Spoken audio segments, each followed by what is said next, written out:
கத்துக்கங்க. நம்ம இந்த ஸ்பாஷ் ஃபிட் பத்தி சொல்லணுங்கிறதே கிடையாது. நாங்க ஒரு ஃபேமிலி மாதிரியே ஆயிடுச்சு.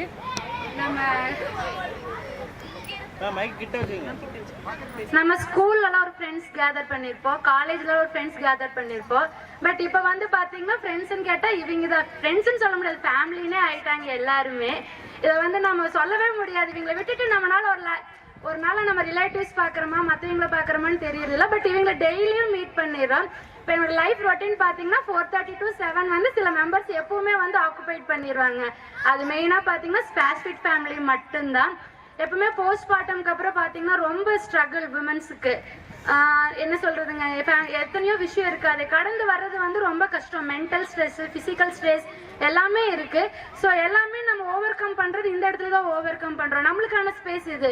நம்ம ஜாலியாக விளையாடுறோம், பேசுறோம்.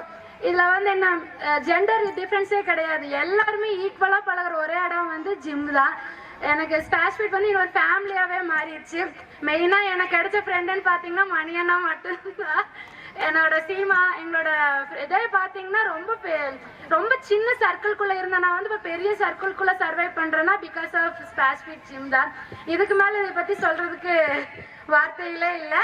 நெக்ஸ்ட் எனக்கு அப்புறம் வந்து அதிகாரின்னு ஒருத்தர் இருக்காங்க, மகேஸ்வரி மேடம் வந்து அடுத்தது அப்படியே கண்டினியூ பண்ணுவாங்க.